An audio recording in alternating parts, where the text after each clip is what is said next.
Hello everyone, इस class में हम सीखने वाले हैं होमोलोगस सीरीज़ के बारे में।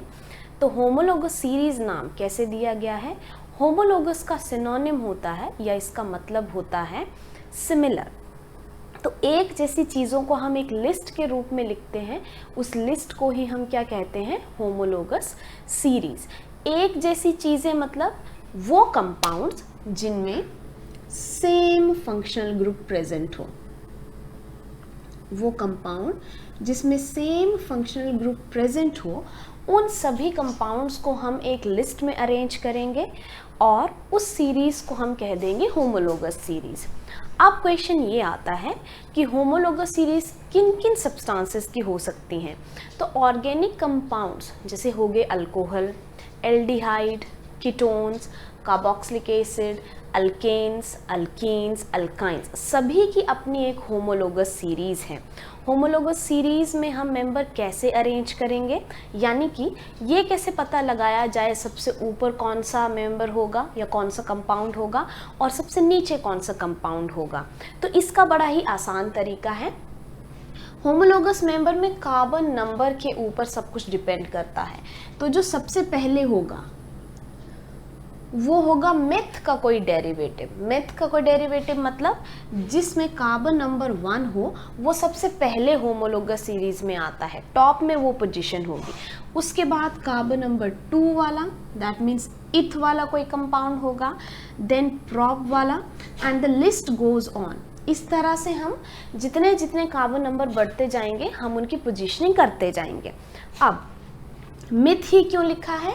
फंक्शनल ग्रुप अल्कोहल होगा तो वो हो जाएगा मिथेनॉल, एल्डिहाइड होगा तो वो हो जाएगा मिथेनल। इट मीन्स हमेशा हर होमोलोगस सीरीज में पहला मेंबर क्या होगा? जिसके पास सबसे कम कार्बन है। सबसे लास्ट मेंबर कौन सा होगा? जिसके पास सबसे ज़्यादा कार्बन है। ठीक है। अब इस केस में फंक्शनल ग्रुप अगर OH है तो वो बन जाएगी होमोलोगस सीरीज अल्कोहल्स की। तो अल्कोहल की होमोलोगस सीरीज में सभी कंपाउंड्स या सभी मेंबर के पास एक चीज़ कॉमन होगी कि सभी के पास OH ग्रुप होगा। अब इस फंक्शनल ग्रुप का यूज़ क्या है? इससे पहले अगर आप फंक्शनल ग्रुप नहीं समझ रहे हैं, you can go to previous video, वहाँ पे बहुत अच्छे से फंक्शनल ग्रुप के बारे में समझाया गया है। You can check the link from description and go through that video. आते हैं वापस टॉपिक पे। जो OH ग्रुप है, ये अल्कोहल ग्रुप है या फंक्शनल ग्रुप है, उनका क्या पर्टिकुलर काम है?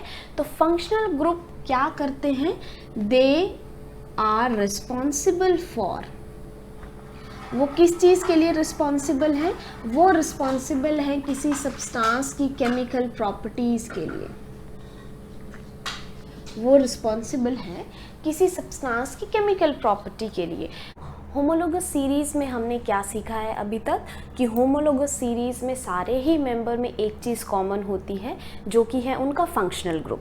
फंक्शनल ग्रुप अल्कोहल के केस में होगा OH, एल्डिहाइड के केस में हो सकता है CHO, कार्बोक्सिलिक एसिड के केस में हो सकता है COOH। तो इस तरह हम कैटेगरी या सीरीज़ बना लेते हैं डिफरेंट मेंबर्स की, जिनमें फंक्शनल ग्रुप सेम है। उस सीरीज़ को हम नाम दे देते हैं होमोलोगस सीरीज़। ओके। अब मान लीजिए मेरे पास 10 कंपाउंड्स हैं एक सीरीज़ में या 10 मेंबर हैं उस होमोलोगस सीरीज़ के, तो उन दोनों में क्या वेरी करेगा? लेट्स से मैं 4 कंपाउंड के एग्जांपल से समझाती हूँ। You can extend your knowledge up to 10 compounds afterwards. मैं यहाँ पे ले रही हूँ रैंडमली कोई भी 4 एलिमेंट। लेट्स से उसमें से एक है A, एक है B, एक है C और एक है D। इनमें एक चीज़ कॉमन है, इन सभी के पास क्या है? OH group. मतलब ये सभी किस सीरीज़ के मेंबर हैं? होमोलोगस सीरीज ऑफ अल्कोहल के मेंबर हैं। ओके। नाउ कार्बन नंबर 1 इसके पास है, carbon number 3, carbon number 4 and carbon number 2। अब होमोलोगस सीरीज में ये कैसे अरेंज होंगे? जिसके पास सबसे कम कार्बन है वो सबसे पहले अरेंज होगा A। उसके बाद इंक्रीजिंग ऑर्डर में जैसे जैसे कार्बन नंबर इंक्रीज होते जाएंगे, होमोलोगस सीरीज के मेंबर की जो पोजीशनिंग है वो आगे आती जाएगी। इसके बाद आएगा D, फिर आएगा C और लास्ट में आएगा आपका B। अब हर दो कॉन्जिक्यूटिव मेंबर के बीच में क्या डिफरेंस है। ओके, कीप इन माइंड, मैं कॉन्टिन्यूटी में कॉन्जिक्यूटिव मतलब एक और नेक्स्ट उससे अगला इमीडिएट नेक्स्ट वाले की बात कर रही हूँ। इन दोनों के बीच में क्या फ़र्क होगा, जिसके पास ज़्यादा कार्बन है उसके पास एक CH2 यूनिट ज़्यादा होगा पिछले मेंबर से।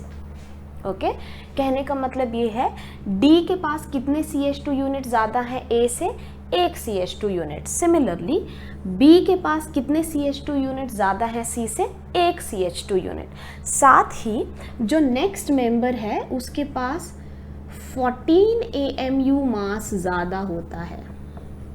प्लस का साइन लगा रही हूँ मोर रिप्रेजेंट करने के लिए।